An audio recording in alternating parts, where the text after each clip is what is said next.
Et nous allons dans Job 33, le verset 22. La Bible dit: son âme s'approche de la fosse et sa vie des messagers de la mort. Seigneur, nous te disons merci pour cette manne que tu viens d'envoyer à ton peuple. Nous te disons merci, Seigneur, pour tout ce que tu fais pour ce peuple. Père, nous te disons merci. Nous remettons ce moment entre tes mains. Saint-Esprit, prends le contrôle de toutes choses pour que à la fin la gloire revienne à toi seul. Au nom de Jésus. Amen. Amen. Le message d'aujourd'hui est intitulé Messager de la mort.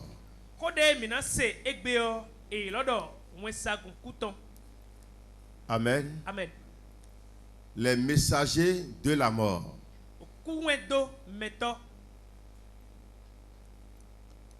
Et c'est Job qui est en train de parler ici.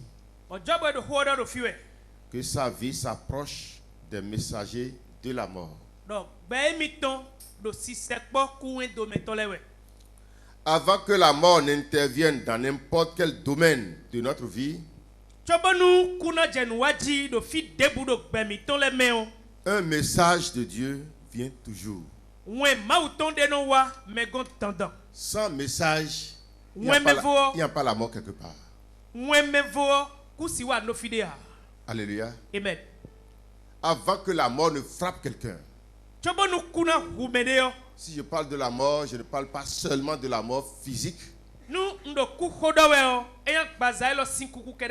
je parle de la mort dans toutes ses dimensions. Avant que la mort ne frappe quelque part, un messager est toujours envoyé.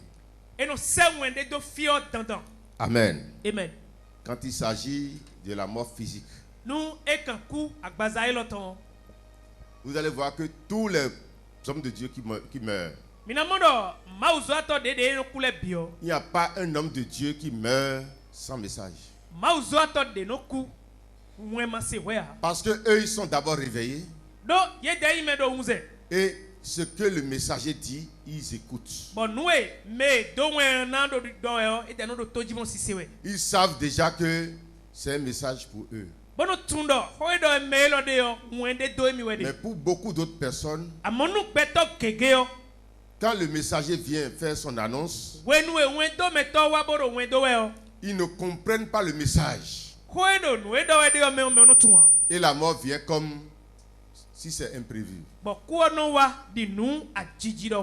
Amen. Amen. Beaucoup ignorent le message. Et la mort finit par les frapper. Amen. Amen. Dans Proverbe 2, le verset 18.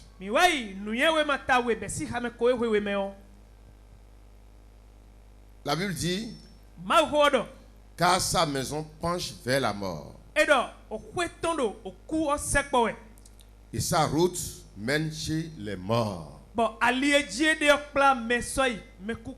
Et dans Proverbe 19, verset 16. Celui qui garde ce qui est commandé garde son âme. Celui qui ne veille pas sur sa voie mourra. Donc lorsque le messager de la mort commence par t'annoncer la mort quelque part, et tu ne sais pas te réveiller, ou soit tu n'es pas en éveil pour aller contre ça, cette mort va te frapper. Amen. Amen. Amen. Vous allez comprendre tout à l'heure. Je ne parle pas de la mort physique seulement. Parce que chaque fois qu'on parle de la mort, nous mettons souvent nos yeux sur la mort alors qu'elle existe dans chaque domaine de notre vie.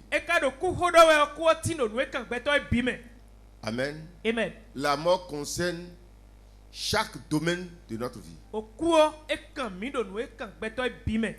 On peut bien être et mourir dans beaucoup de domaines de sa vie.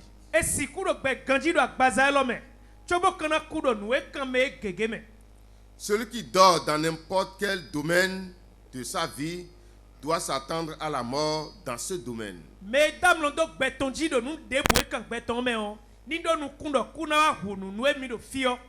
C'est alors qu'on parle de mort quoique vivant. Amen. Amen. Beaucoup sont morts, mais on les voit encore vivants parce qu'ils n'ont pas été en éveil pour écouter le messager de mort qu'on leur a envoyé. 1 Timothée 5, le verset 6 dit: mais celle qui vit dans les plaisirs est morte, quoique vivante.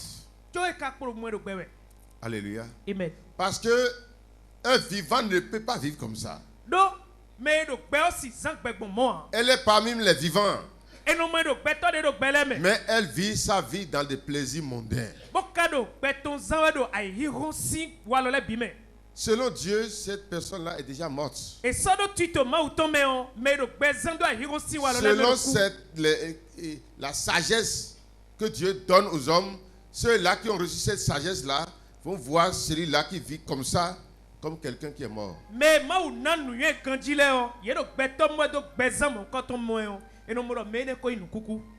Donc la mort selon Dieu n'est pas seulement que tu meurs dans le corps et on te met dans un cercueil pour t'enterrer.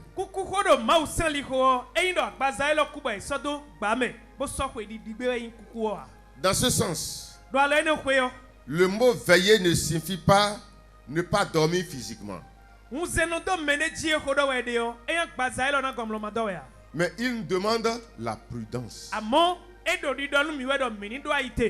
Donc si la Bible dit sois en éveil,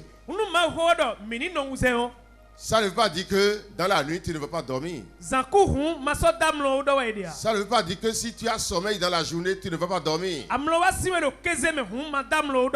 Mais ça te dit sois prudent. Amen. Amen. Et lorsque nous sommes prudents sur nous-mêmes,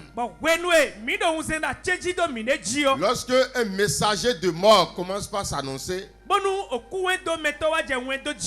nous arrivons à capter sa voix. Et nous savons maintenant comment gérer notre vie pour ne pas tomber dans cette mort.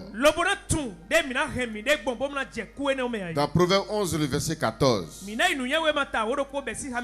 Salomon dit ici: quand la prudence fait défaut, le peuple tombe. Et le salut est dans le grand nombre des conseillers. Quand la prudence fait défaut quelque part, dans une église, et on n'enseigne pas les gens à être en éveil sur eux-mêmes, et quand ils viennent le dimanche, on dit seulement: vous allez voyager, vous serez des milliardaires, vous serez ceci, et on ne les enseigne pas à être en éveil sur eux-mêmes. Le peuple tombe, ce peuple-là tombe. Si c'est une maison qui est comme ça, et il n'y a pas des enseignements aux enfants, aux jeunes filles, aux jeunes garçons, aux femmes, aux hommes, pour qu'ils soient en éveil sur eux-mêmes. S'il n'y a pas de ces enseignements, finalement, la mort va frapper là. Alléluia. Amen. Donc si nous voulons écarter la mort de notre vie, Écarter la mort de notre ministère, de notre foyer, de notre activité. Nous devons être enseignés à être en éveil sur chaque chose qui nous entoure. La réussite de la vie de l'homme n'est pas seulement de venir à l'église. Amen. Tu peux venir à l'église 24 heures sur 24.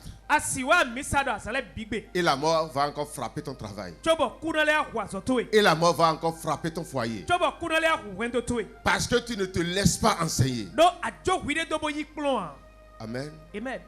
Parce que tu n'es pas en éveil.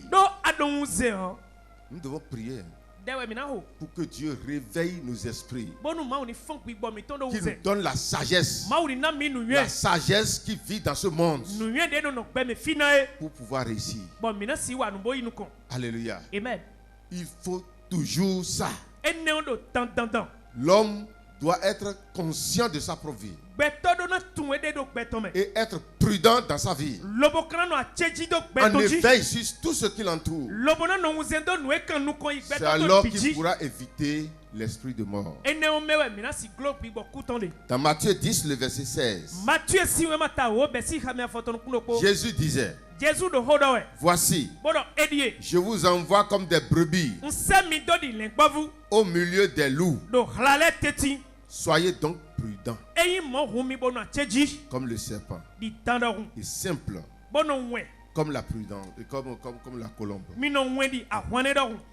Je vous ai envoyé en tant que brebis au milieu des loups.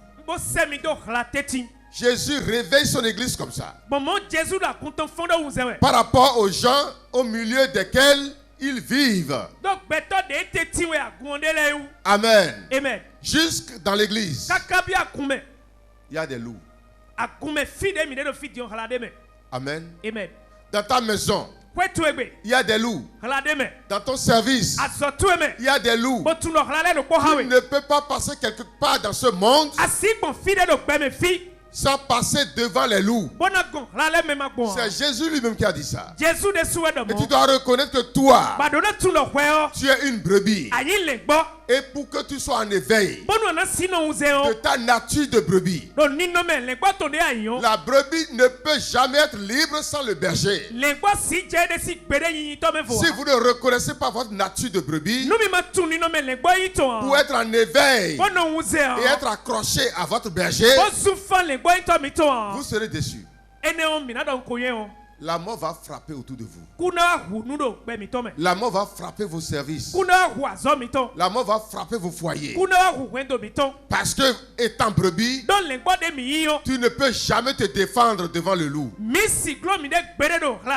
Ta seule force, c'est de t'accrocher à ton berger, de suivre ton berger. Lui, il a sa houlette à la main. Et il a ses instruments pour éloigner tout animal féroce, tout loup qui va vouloir te déchirer. C'est pourquoi ce matin, je te donne une force, mon frère. Moi-même, je suis une brebis. Je ne suis pas capable de te protéger. Je ne suis pas capable de te sauver. Moi-même, je me suis accroché à mon berger. Et je t'invite à t'accrocher à moi pour qu'ensemble, nous nous accrochions à notre berger, qui pourra nous secourir, qui pourra nous sauver, qui pourra éloigner les loups de nous. Tu n'as pas cette force, mon frère, pour tenir devant les loups de ce monde. Alléluia. Amen. Et c'est pourquoi tu dois être prudent sur ta vie. Nous ne demandons pas aux loups d'être prudents. Mais ceux qui sont des brebis doivent être prudents, en éveil. Sinon les loups vont vous détruire. Tu ne peux pas éviter cette mort sans le berger. Alléluia. Tu ne peux pas. Matthieu 7, le verset 24 dit. C'est pourquoi quiconque entend ces paroles que je dis et les met en pratique sera semblable à un homme prudent qui a bâti sa maison sur le roc. Amen. Amen. Il n'a pas bâti dans le sable. Parce qu'il est prudent.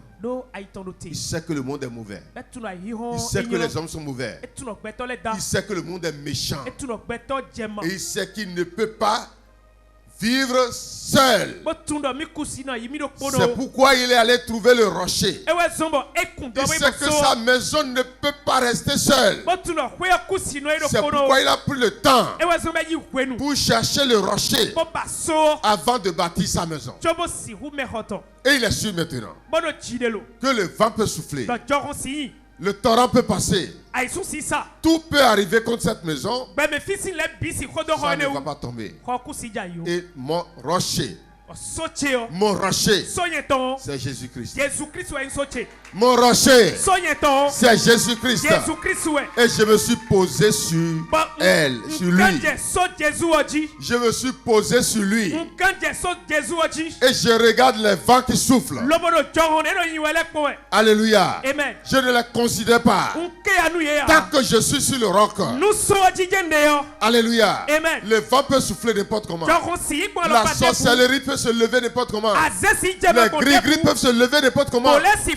Quelqu'un peut s'habiller avec gris-gris. Il peut sortir de son corps pour rentrer dans la sorcellerie. Tant que je suis sur le roc, son vent ne peut rien. Alléluia. Amen. Nous sommes protégés. Amen. Amen. Le mot, la mort agit toujours. Lorsque l'homme dort, quelque part autour de sa vie. Si tu dors sur quelque chose qui te concerne, la mort va frapper ça. Amen. Amen. Quand j'étais enfant, les grands nous racontaient des histoires. Parce que entre temps, les loups étaient beaucoup. Et ça passait dans les maisons. Et nos mamans en ce temps-là faisaient beaucoup d'enfants. Amen. Amen. Elles faisaient beaucoup d'enfants. Et quand les enfants vont au champ, et ils travaillent, quand ils reviennent à la maison, ils sont fatigués. Et ils dorment par terre. Beaucoup dorment par terre. Et quand la maman veut rentrer, quand elle rentre pour faire rentrer les enfants, elle réveille tout le monde. Allez, allez, allez-y, allez-y. Et quand tous les enfants sont installés, elle compte le nombre d'enfants. Est-ce que c'est juste? Alléluia. Amen. S'il manque un seul qu'elle a oublié au dehors, le lendemain matin, c'est les os de l'enfant là qu'elle va trouver. Amen. Amen. C'est pourquoi chaque maman compose des chansons et les noms de ses enfants sont dedans. Amen. Amen. Et les soirs, la nuit, quand elle veut dormir, elle commence la chanson. Et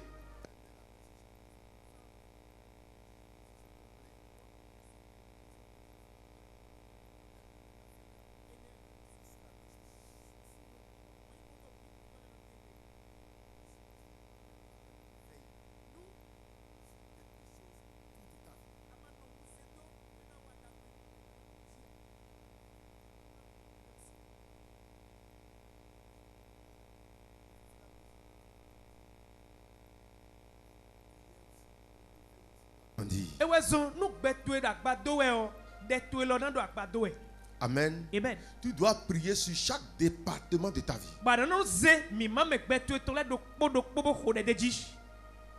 Alléluia. Amen. C'est très intéressant. Moi, j'ai prié déjà pour quelqu'un ici. Le pied droit de la personne. Et il plongeait ça dans quelque chose comme acide. Les gens ont pris le pied, ils sont en train de mettre dedans. Et j'ai vu le pied en train de grossir. J'essaie de voir la personne. Je n'ai pas vu son visage. Mais je sais que c'est une femme. Et il plongeait son pied dans le liquide là.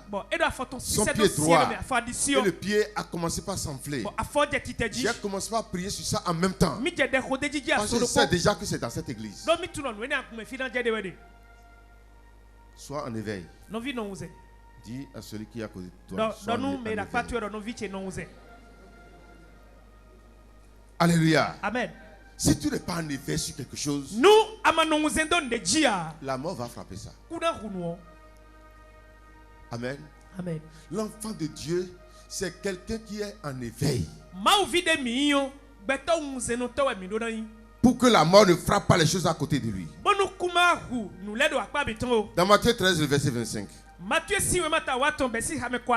pendant que les gens dormaient,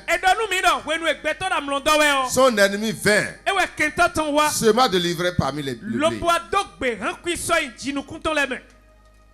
Amen. Amen. Pourquoi cela n'a pas été fait quand il est en éveil? Tout problème qui arrive sur ta vie et qui te gagne, va t'asseoir pour méditer un peu sur ça.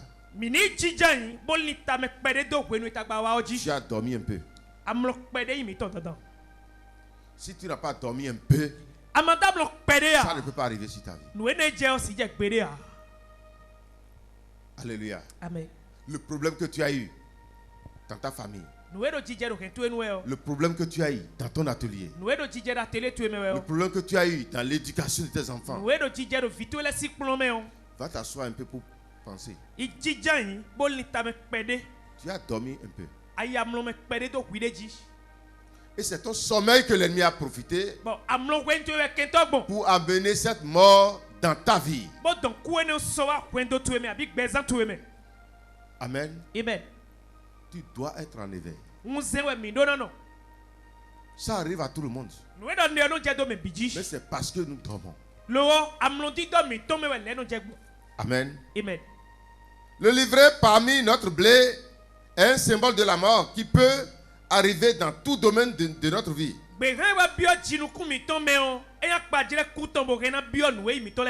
Dans Luc 16, le verset 8, la Bible dit, le maître loua l'économe infidèle.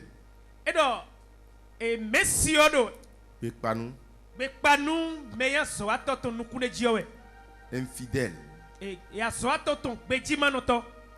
De ce qu'il avait agi prudemment. Il avait agi par prudence.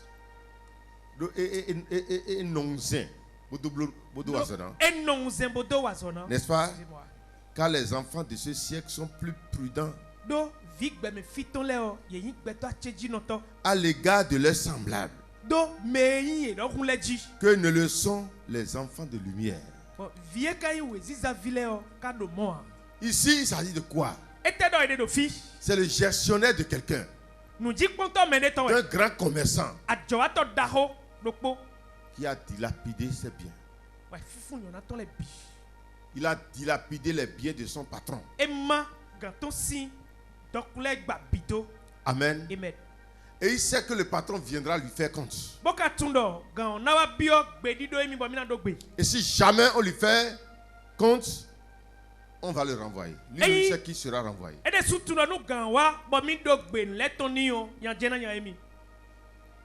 Si le patron le renvoyait,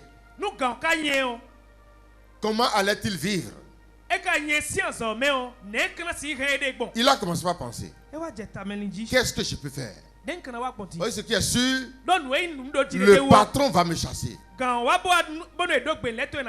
Alors que je n'ai pas appris un autre travail. Il a pensé, je sais maintenant ce que je vais faire.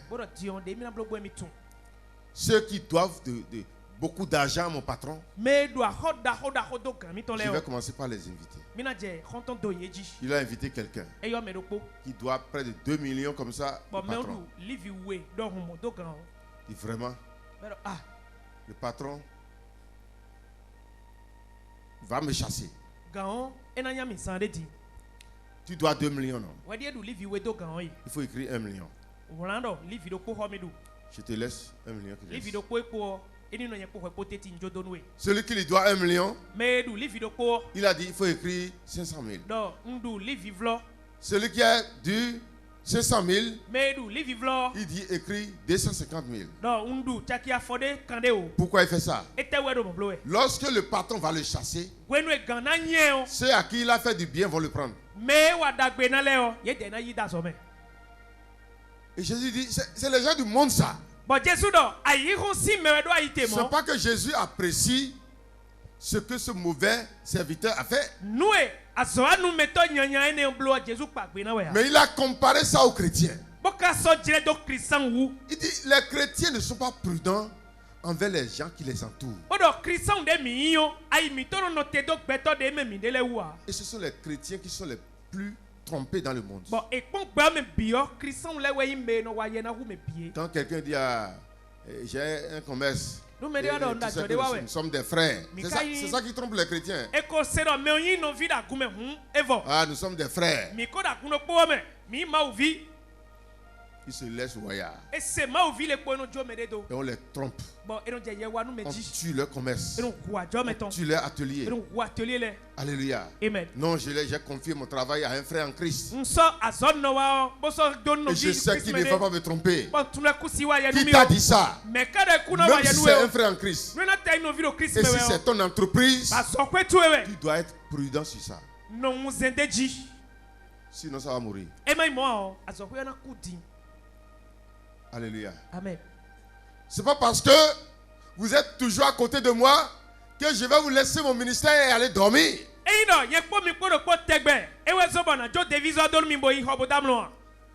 Si je fais ça, le ministère va tomber. C'est pas parce que je suis ton ami intime et tu vas voyager, je serai toujours avec ta femme. Non, nous sommes des frères, non? Même si vous me voyez dormir là, il n'y a pas de problème. Nous sommes des frères. Il va tuer ton foyer. Vous voulez leur donner du poisson séché. J'ai prié dans le temps. Quand j'ai vu une main, je n'ai pas vu la sœur. Mais je sais que c'est la main d'une femme qui donnait le poisson séché à sa maman. Et j'ai pris mon portable. J'ai appelé son papa. J'ai dit, je ne sais pas si c'est en esprit ou physiquement.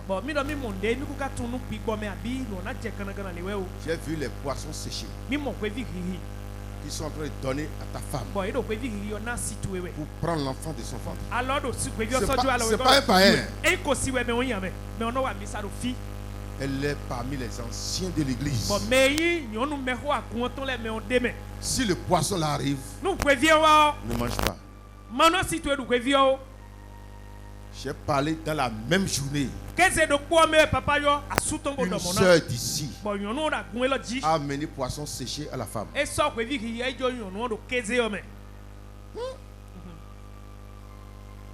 Ils ont pris ça pour jeter ça dans le WC.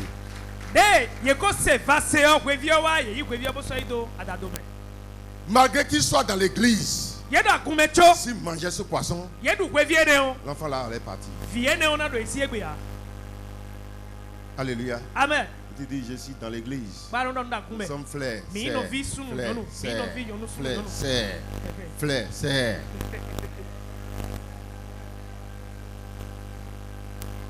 Alléluia. Amen. La dame qui est là-bas, nous avons pleuré sur elle. Plus de 17 ans de stérilité. On pleure ici. Et sans attendre ça, la grossesse est arrivée. On a suivi l'enfant jusqu'à l'accouchement. Alléluia. Amen. Un jour, elle a commencé par pleurer au téléphone. Papa, viens voir ton enfant. Je ne me suis pas habillé. J'ai porté haute pantalon, haute chemise. Et je suis allé à Banikani en même temps. Je voyais l'enfant. Un enfant de moins de 1 mois. Je l'ai prise en même temps. J'ai laissé la maman, j'ai pris l'enfant. Et en même temps la pédiatrie. Heureusement, les docteurs sont là. Le ventre de l'enfant là est gros comme ça. C'est quoi? Le docteur a regardé. En même temps, il a mis quelque chose dans l'estomac de l'enfant. Et il a commencé par aspirer les liquides. Et le docteur, en même temps, moi, j'ai rentré dans une salle. Il n'y avait personne là. Et j'ai commencé par prier. Au nom de Jésus. L'enfant là ne va pas mourir. Quand je priais, j'ai vu quoi? J'ai vu un bananeraie. Il y a au moins 15 pieds de bananes là. Et ils ont gardé l'enfant en main. Et ils ont gardé couteau en main. Et ils voulaient couper le cou de l'enfant. Quand je leur ai arraché l'enfant. Amen. Amen. Quand j'ai arraché l'enfant là, le docteur m'a appelé. C'est après que sa maman est arrivée. Ils ont commencé par travailler sur l'enfant d'abord. On a dit, où est sa maman? J'ai dit, il vient, elle vient. Personne, j'étais seul avec l'enfant. Quand la maman est arrivée, et le docteur a dit, où est sa maman? Pourquoi tu as empoisonné ta profile?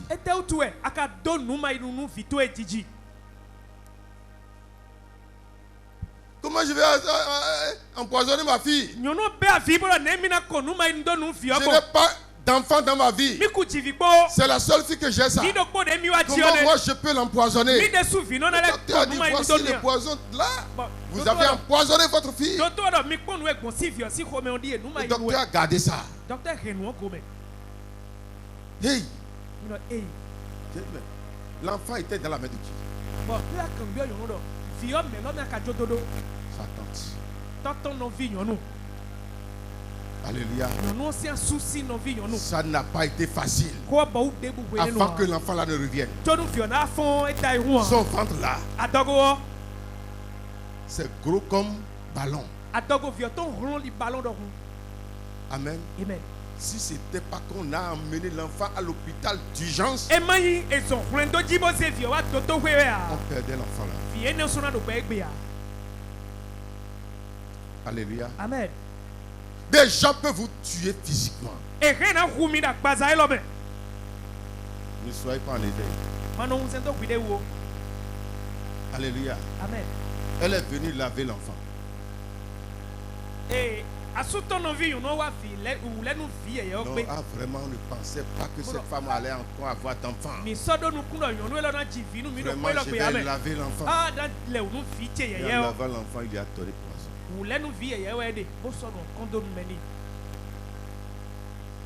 Amen. Amen. Des gens vont vous faire du mal. Parce que le monde est jaloux. Les gens sont jaloux dans ce monde. Et quand toi tu évolues un peu et tu n'es pas en éveil, ils vont te détruire. Alléluia. Amen. Nous devons beaucoup faire attention. Amen. Amen. Mais qu'est-ce que je suis en train de dire? Beaucoup ont les yeux sur la mort physique seule. Et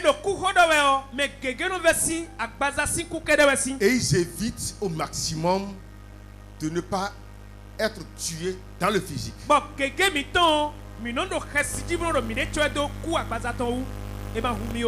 Amen. Amen. Alors que la mort existe dans tous les domaines de notre vie. Amen. Amen. Nous devons être en éveil là. La mort existe dans ton étude, dans ton foyer, dans ton église, dans ton atelier. Si tu dors, ton atelier va mourir. Amen. Amen. Nous connaissons bien la mort de l'âme. Amen. Amen. Ça, ce n'est pas la mort physique. Amen. Amen. La mort existe encore dans l'âme. Je dis bien dans chaque département de ta vie. Si tu n'es pas en éveil, la mort va frapper là. Ézéchiel 18, verset 4. Voici, toutes les âmes sont à moi. L'âme du Fils comme l'âme du Père. L'une et l'autre sont à moi. L'âme qui pêche, c'est celle qui mourra. Amen. Amen. Donc l'âme aussi meurt. Jésus disait dans Matthieu 10, le verset 28. Ne craignez pas ceux qui tuent le corps et qui ne peuvent tuer l'âme. Craignez plutôt celui qui peut faire périr l'âme et le corps dans la géhenne.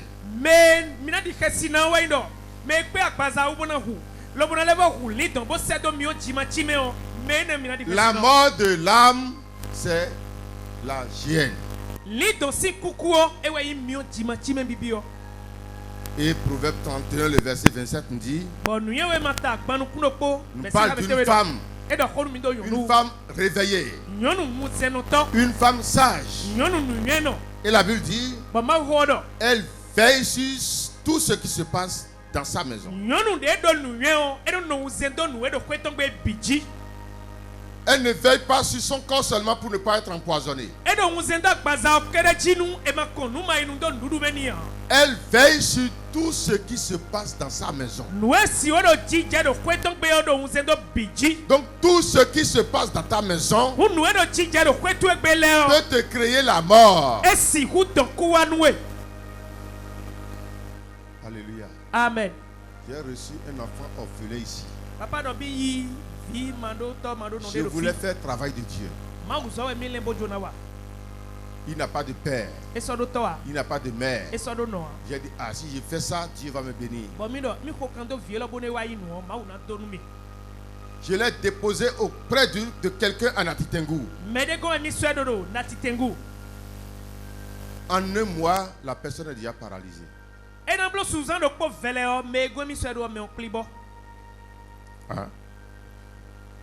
Elle m'a appelé, pasteur, venez chercher votre colis.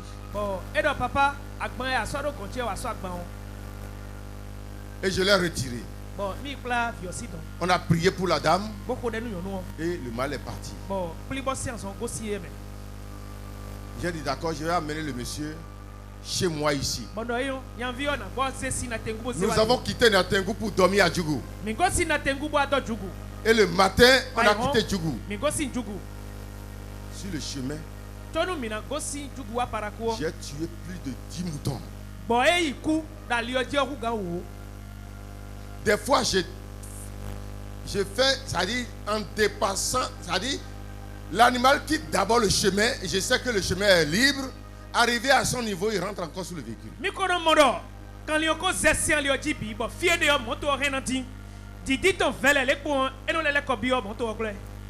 Et arrivé à Ndali. J'ai dit, monsieur, si je tue encore un animal, je vais te faire descendre tout à l'heure. Il dit, papa, tu ne vas plus tuer. Et effectivement, on n'a plus tué d'animal avant d'arriver à Parakou. Et il a confessé tout. C'est lui-même qui a tué son papa. C'est lui-même qui a tué sa maman. Il a fait beaucoup de choses. Il a un téléphone qui sonne sans batterie.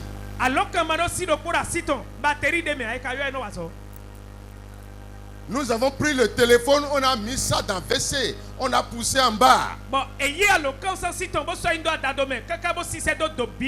Quelques jours après, le même téléphone est encore dans sa main.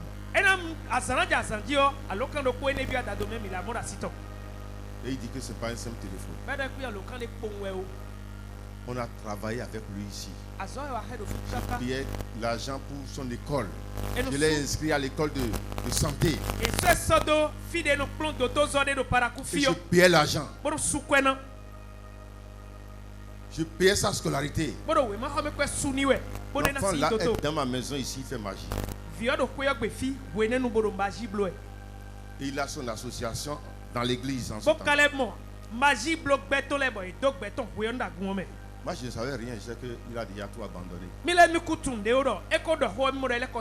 a confessé tout. Et il vient à l'église, il prie. Sois en éveil. Alléluia. Amen. Il vient à l'église, il prie. Il y a des dirigeantes de cette église qui sont dans son groupe.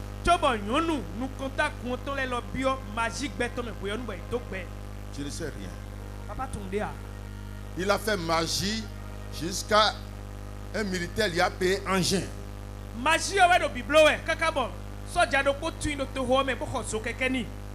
Il garde l'engin ailleurs. Il marche à pied pour venir là.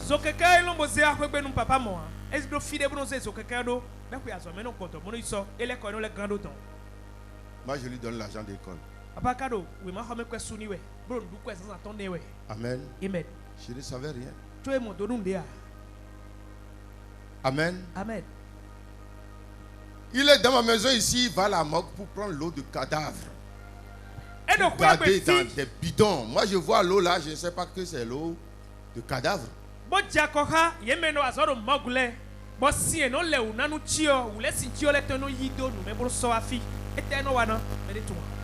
Amen.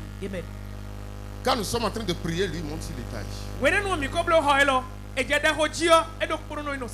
ne savons pas ce qu'il va faire là. On ne le voit, mais je ne sais même pas s'il monte. S'il montait, je ne savais pas. Alléluia. Amen. Ce qu'il a créé ici, c'est un jour, la chose l'a attaqué. Et il suyait, il criait, il tombait par terre. Et maman commence par pleurer. Papa, il faut prier pour lui. Il va mourir. Il vomissait. Oh! Je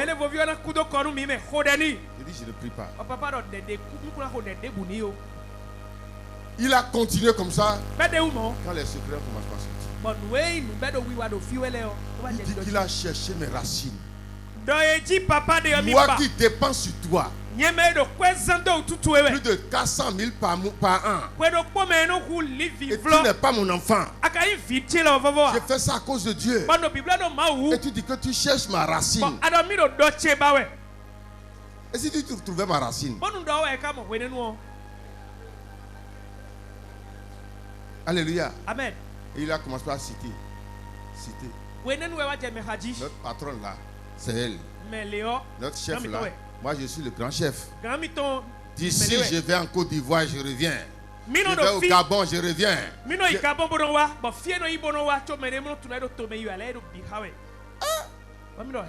Donc si tu trouvais ma racine, malgré que je dépensais comme ça sur toi, tu vas couper ma racine.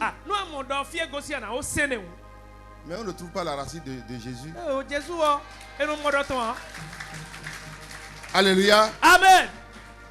Heureusement, j'ai fini déjà de payer les contributions. Il est en fin d'année de son étude.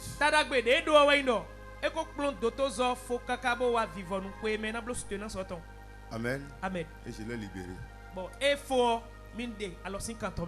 Alléluia. Amen. Il a trouvé travail dans un grand hôpital à Djougou. Et il a commencé à vendre le sang des gens. Les femmes qui viennent accoucher, il prend leur sang pour vendre. Et ils l'ont attrapé. Ils l'ont encore chassé. Je ne sais pas où il se trouve maintenant. Alléluia. Amen. Sachez faire du bien. Nous devons faire le bien. En tant qu'enfants de Dieu, nous ne pouvons pas nous empêcher de faire le bien. Mais nous devons savoir faire le bien. Amen. Amen. Soyons prudents. Dis encore à celui qui est à côté de toi. Sois prudent. Sois en éveil. Alléluia. Amen. Elle veille sur tout ce qui se passe dans sa maison.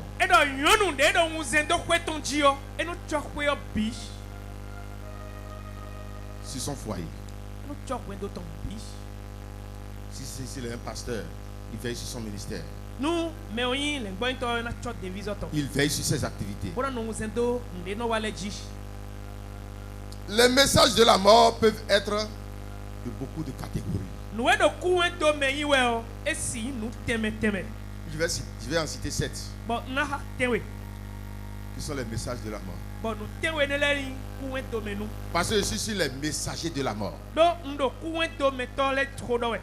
Le premier messager de la mort, c'est les désirs charnels. Des désirs charnels très poussés. Désirs charnels très poussés.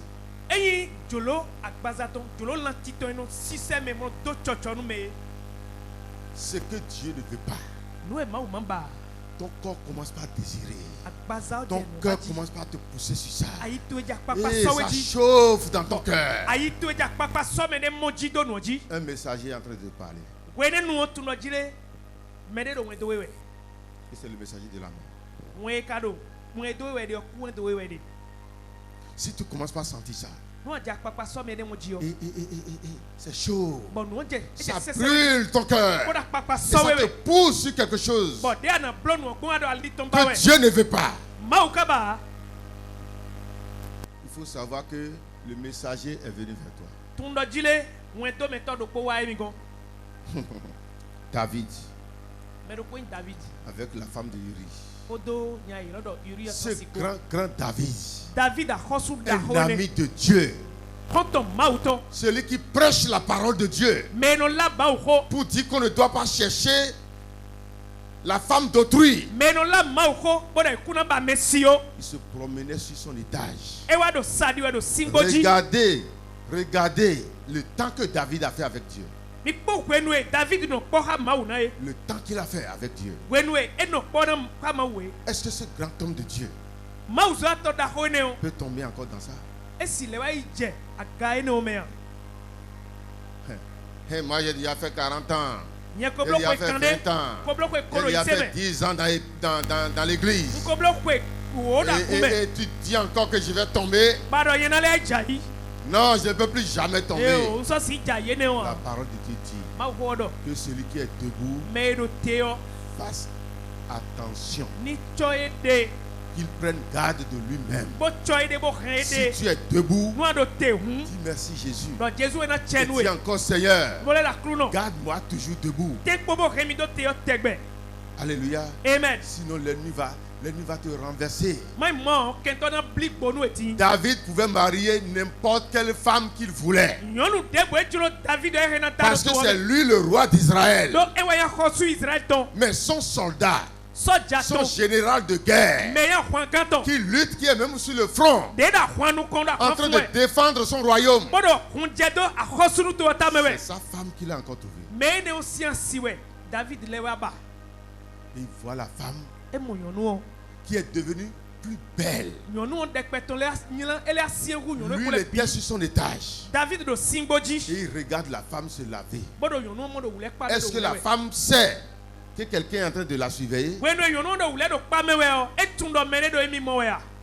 C'est pourquoi vous qui avez vos maisons à côté des maisons à étage là, faites tout pour couvrir vos douches.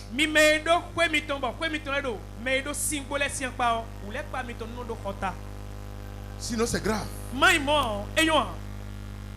Amen. Amen. Il a dit, allez m'appeler cette femme là. Il n'était plus en lui-même. C'est un messager de la mort qui est venu chez lui. Pour lui indiquer la mort. Dit la mort est proche de toi. Mais il n'a pas été informé. Il n'a pas reçu l'information. Il a négligé le messager. Et voilà ce qui est arrivé. Cette mort est encore dans sa famille aujourd'hui. Parce que Dieu a dit que l'épée qui a tué Uri ne va jamais terminer de sa famille. Il n'y a pas depuis ce jour-là jusqu'à aujourd'hui. Il n'y a pas une année. Il n'y a pas un temps où les enfants de David ne meurent pas. Regardez ce qui se passe en Israël aujourd'hui. Avec quel pays? Hein? Iran, non, soit quelque chose comme ça. Le Liban, ils sont en train de s'entretuer. Le sang coule toujours. À cause de quoi? À cause de quoi? Alléluia. Amen. Nous devons beaucoup faire attention. Le premier messager de la mort, il vient t'annoncer que le désir charnel qui est en train de te pousser là, c'est pour te tuer. Toi femme, ce désir là, et ton mari ne te suffit pas, c'est pour te tuer. C'est pour tuer ton foyer. Parce que tu dis que ça ne sera pas découvert. Il y a quelque chose qui reste caché. Hein? Il y a quelque chose qui reste caché ici. C'est pour détruire ton foyer. C'est pour tuer ton foyer. Là où il y a le désir fort. Désir charnel fort. C'est la mort qui est derrière. Deuxième messager.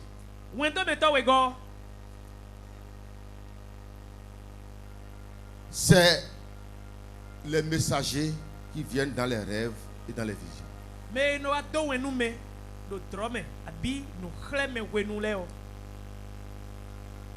Ces messagers viennent et tu vois des choses dans le rêve ou dans la vision.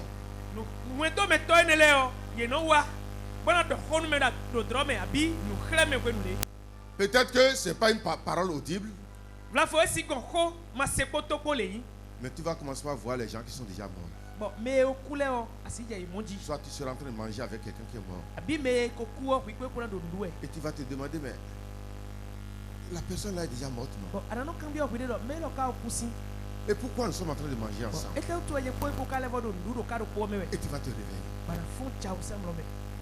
Ou soit c'est un animal que tu vas trouver qui est en train de te chasser. Et tu cours seul devant l'animal là. Tu te réveilles avec sueur. Tu vois quelque chose dans le rêve qui n'est pas bon. C'est déjà un message de la mort qui t'annonce que la mort est quelque part autour de toi. Ce n'est pas seulement la mort physique. Tu te vois nu. Tu portes un vêtement. Et là où tu t'es trouvé là, au milieu des gens, tu vois que tes parties intimes sont nues. Et tu as honte de traverser avec ce vêtement là. Bon, à mon beto quickly do nous comme fie mika ko yo mina gbon ye me. Ba mo fie do na no no glo do beto wo de wa do we ho. Ba mu ya je wo ji ba ja lo blado sameji. Tu te vois avec un bagage. Bi agbando tanu e ba do yi pepo do drome. Tu ne sais pas où tu es en train de partir. Bo fie aka ko ya le tun han. Tout cela c'est des messages. Enele bi o wen e ngba do tu we. Alléluia. Amen. Soit le lieu où tu étais resté avant. Abi a no fi de pon. Chaque fois que tu fais rêve là, tu te retrouves encore là. Tu te retrouves encore là. C'est un messager. Celui chez qui tu étais resté enfant. Tu fais rêve et tu te vois toujours là. Toi qui as laissé l'école, ça fait longtemps. Tu te vois encore en kaki en train de composer.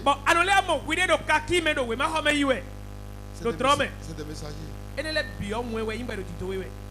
Que quelque chose veut mourir autour de toi. Je ne peux pas tout citer. Ce niveau seul là, je peux en faire un message. Amen. Le messager des rêves.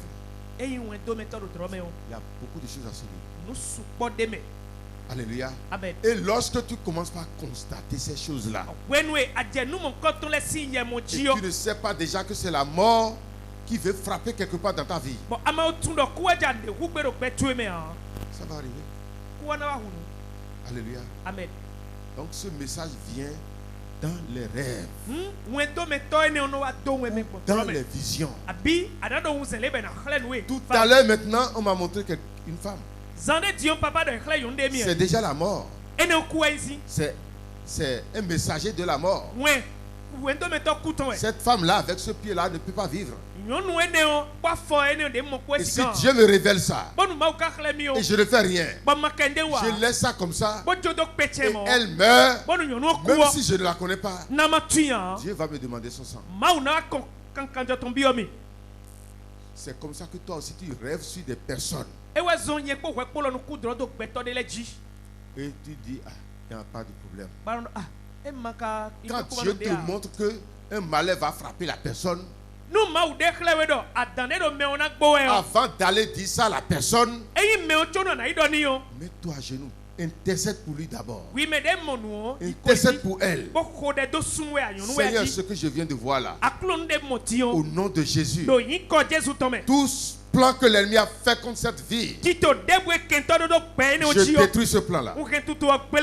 Alléluia. Même si le pasteur priait pour la personne, c'est pas le pasteur que Dieu veut en ce temps là. Si c'est le pasteur que Dieu veut qu'il prie pour cette personne, c'est au pasteur qu'on allait révéler ça. Mais Dieu a laissé le pasteur pour te révéler ça. Donc tu es en train d'avoir une mission venue du Seigneur vers la vie de celui-là. Et tu dis non, je vais dire ça au pasteur, il va.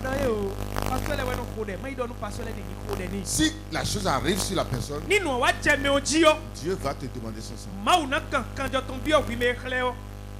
Amen. C'est pourquoi si tu fais un rêve sur un frère ou une soeur et qui est un mauvais, et c'est un messager de la mort, tu pries et tu renverses cette mort. Ça devient une mission pour toi. Amen. Amen. Troisième messager de la mort.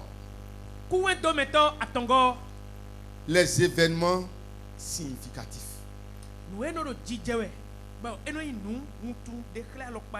Des événements qui arrivent dans ta vie, qui te parlent.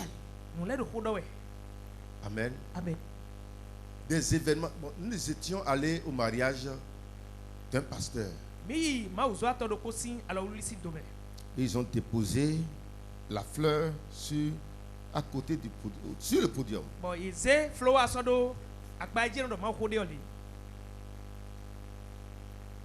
Quelque temps après, la fleur est tombée. Et ils ont replacé ça. Nous sommes en train de travailler. La fleur est encore tombée une deuxième fois. Et ils ont encore replacé. Troisième fois, c'est encore tombé. Moi, je n'ai même pas gardé ça dans la tête. C'est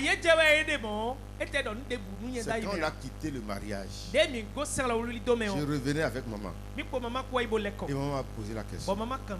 Papa, tu as vu comment la fleur est tombée? J'ai dit oui. Il dit ça ne t'a rien dit. C'est en ce temps que mon esprit a capté ça. Ça, c'est le signe. La fleur qui tombe, c'est 3 fois. Ça veut dire que le mariage là. Ils n'ont pas fait un enfant. Ils sont déjà séparés. Et le signe est déjà sorti. Le message est déjà sorti. Le message de la mort de leur foyer est déjà sorti. Pas des événements.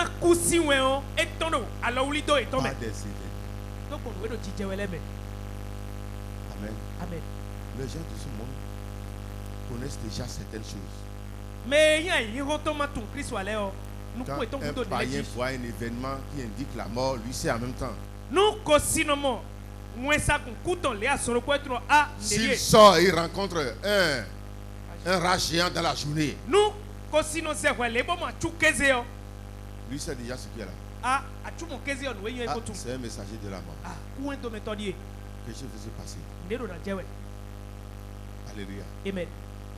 Des événements bizarres peuvent arriver dans ta vie. Dans la vie de ton enfant. Un enfant a piqué crise la fois passée ici. C'est déjà ainsi. Dans le temps, j'amenais ma brute à l'hôpital.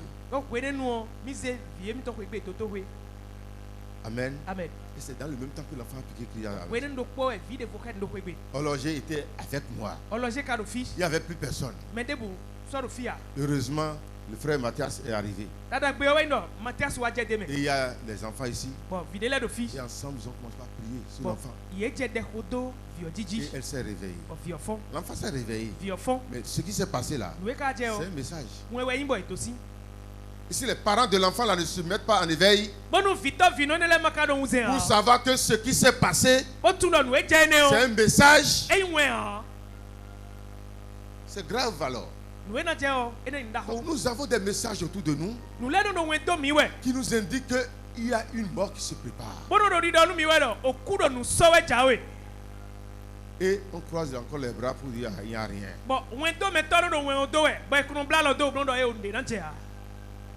Alors que le message est en train de descendre, le messager parle. Madame, quelque chose veut se passer dans ta famille. Et tu es en train de voir les signes. Ces signes-là sont des messagers. Pour que tu te réveilles. Alléluia. Amen. Si tu dors, tu seras dans l'église, les choses vont arriver. Il n'y a pas quelque chose qui arrive sans message.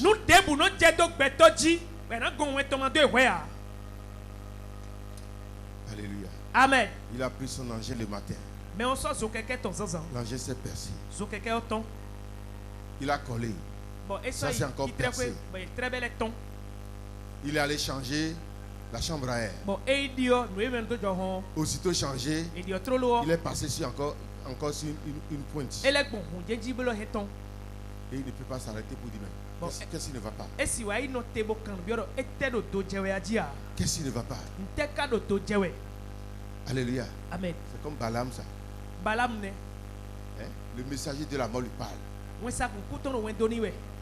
Et l'âne l'a fait passer contre le mur. L'a fait jeter en brousse. Et il ne sait pas déjà que c'est un message qu'il est en train de recevoir. Il frappe encore l'âne. Ton enfant qui travaille bien. Il est arrivé un temps où il est devenu dingue. Tu ne sais pas déjà qu'il y a un message. Amen. Amen. Alléluia. Est-ce que quelqu'un est en éveil? Si quelqu'un est en éveil, qu'il dise Amen, je vais écouter. Alléluia. Alléluia. Vous devez être en éveil. Écoutez les messages. Les messagers de la mort. Devant ta boutique. Tu es arrivé un matin. Quelqu'un a déjà chié dans un sachet pour déposer ça devant la boutique. Tu ne sais pas déjà que c'est un message. Amen. Amen. C'est un messager de la mort. Il veut tuer ta boutique comme ça. Des événements que tu ne rencontrais pas avant. Commence par se répéter dans ta vie. Et tu ne t'assois pas pour voir que c'est déjà les messagers qui te parlent.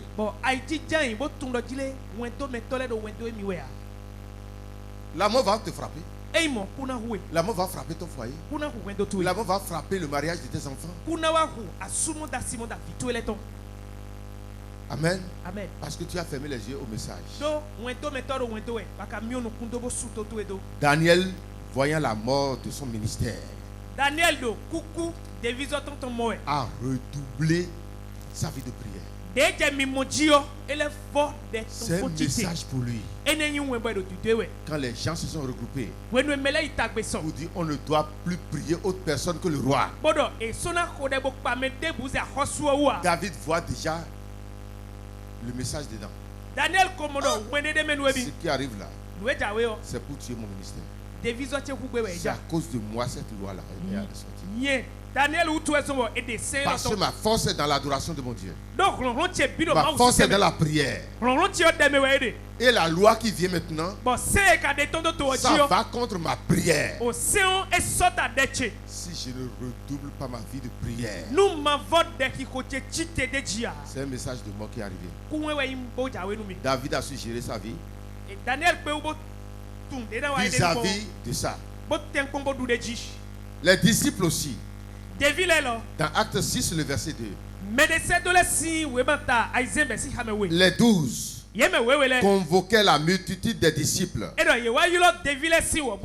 dirent: il n'est pas convenable que nous laissions la parole de Dieu pour servir aux tables. Le temps est arrivé dans leur ministère où le messager de la mort a commencé par agir, jusqu'au point où ils n'ont plus le temps de prier. Ils n'ont plus le temps d'étudier la parole de Dieu.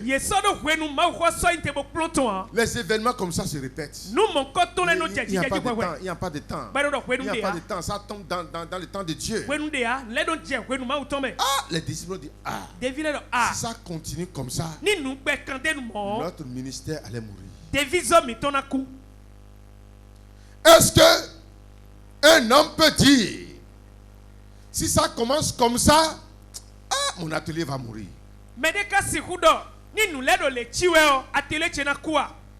Si ça commence comme ça, mon foyer va mourir.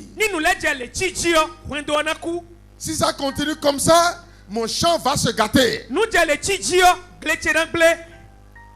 Avant de dire ça, il y a déjà des petits événements.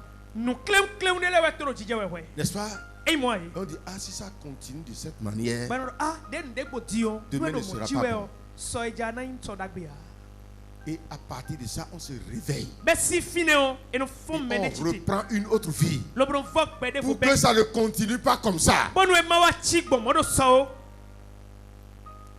Quelqu'un peut dire: si ça commence comme ça, mon enfant là, sa vie va se gâter. Si je laisse mon enfant continuer dans cette direction-là, demain je ne pourrai pas le supporter. Et il se réveille. Et il attaque ça. Moi j'ai gardé Silas comme ça, je lui ai donné coup de poing. C'est pas facile le jour-là. Et corps comme ça, il est tombé par terre évanoui. Et ça m'a commencé à crier. Je ne sais pas comment je l'ai tapé. Regardez Esther là, regardez derrière son cou comme ça. Je l'ai tapé et elle est évanouie. Et ça m'a crié. Aujourd'hui, je l'ai gagné. Alléluia. Amen. Tu dois arriver à un temps où tu vas dire: si je laisse ça continuer comme ça, la mort va frapper.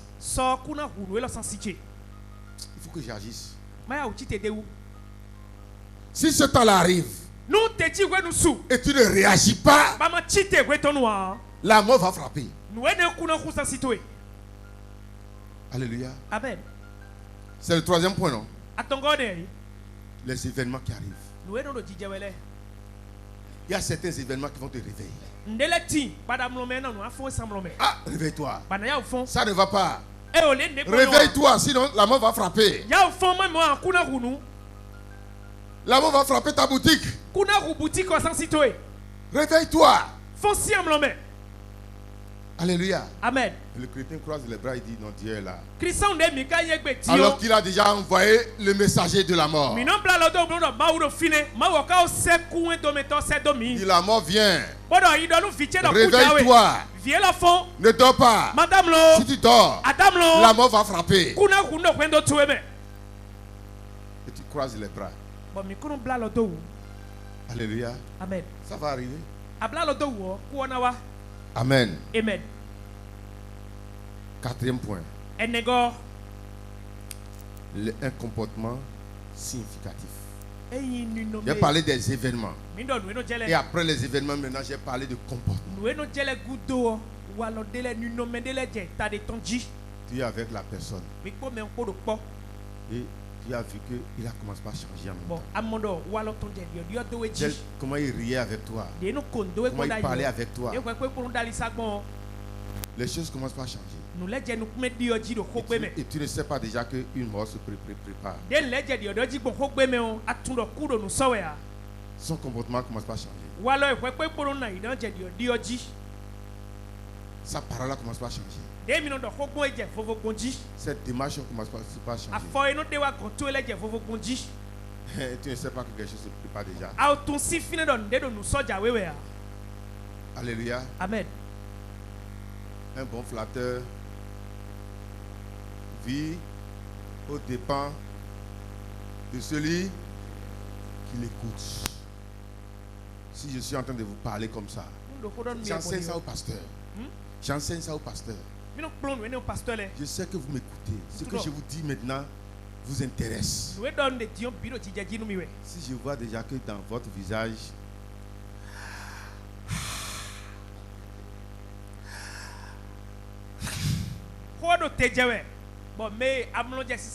je vais couper mon message. Mais je sais déjà que vous êtes déjà rempli. Ça vous va déjà. Je ne veux pas chercher à avancer plus.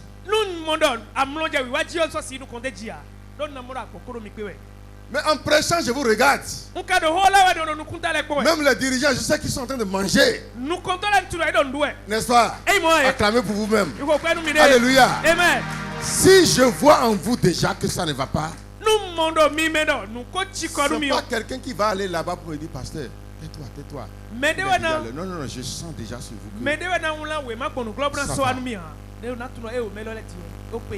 Là où ils ont mangé là, je vais m'arrêter là. Amen. Amen. Mais tu ne regardes pas la personne. Tu es avec ton mari et tu lui parles ça c'est il est en train de devenir zangbetor. Papa. Qu'est-ce que les enfants vont manger?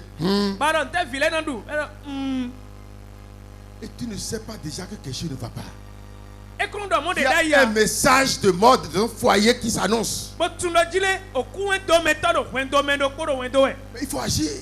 Il faut faire quelque chose pour que cette mort-là n'attaque pas ton foyer. Ça, c'est dans le comportement, ça. Amen. Amen. C'est combien de points, ça? C'est le quatrième point. Ta fille qui est élève commence par sortir dans des vêtements que avant là, elle n'était pas comme ça. Ah, elle est en train de devenir grande. Et tu vas la laisser continuer comme ça. Amen. Amen. Alléluia. Amen. Cinquième. L'orgueil est un messager de l'amour. Si quelqu'un commence par faire comme ça, c'est un message déjà sur sa vie. Mais tout le monde l'approchait, il vivait bien avec tout le monde. Mais il est arrivé un temps où il commence par se gonfler. Hey, c'est un message de sa chute. Amen. Amen. La Bible a dit ça. Que l'orgueil précède la mort. La chute. C'est Proverbe 16 qui a dit ça. L'orgueil précède la chute. Et Proverbe 18, verset 12 a dit la même chose. Avant la ruine, le cœur de l'homme s'élève. Commence par se gonfler. Ça veut dire qu'il y a un message de mort autour de lui. Il veut tomber. Amen. Amen. Nous sommes sur combien de points? 6e point. Se soulever contre les joints de Dieu. C'est un message de Dieu. Si vous voyez quelqu'un, si l'homme de Dieu est n'importe quel homme de Dieu, s'il est mauvais n'importe comment, et il ne dit pas, il ne le quitte pas seulement, il se soulève contre lui. C'est un message de la mort. Il ne peut pas réussir. Je dis bien l'homme de Dieu peut être mauvais. Tu as la possibilité de le quitter et de le laisser continuer dans sa mauvaise voie. Dieu lui-même va lui rendre compte. Mais toi, ne te lève pas contre lui. Ne forme jamais un complot contre un homme de Dieu. Tu vas te détruire. C'est un messager de la mort. Ce n'est plus le temps pour donner les versets et travailler sur ça. Et le 7e point, qui est un messager de la mort, c'est l'avarisme. Si quelqu'un commence par être avare envers les choses de Dieu, et si ça concerne Dieu, il n'a pas les moyens. Toujours, il n'a pas de moyens. Mais si ça arrive sur lui-même, il court pour faire ça. Celui-là, le message de la mort est déjà sur lui. Le message de l'échec est déjà sur lui. Amen. Amen. Si vous le voyez debout comme ça, sachez qu'il est mort debout. Amen. Amen. Si il n'a pas le temps pour Dieu, il n'a pas le temps pour les choses de Dieu. Mais si ça concerne sa famille, il fait ça. Si c'est en ville, il peut donner de l'argent aux femmes. Si c'est son enfant qui est malade, il trouve l'argent pour faire ça. Mais si ça arrive dans la maison de Dieu, il ne trouve jamais. Écrivez sur celui-là la mort. Parce que le message de la mort est sur ça. Je vais m'arrêter là. Que le Seigneur bénisse.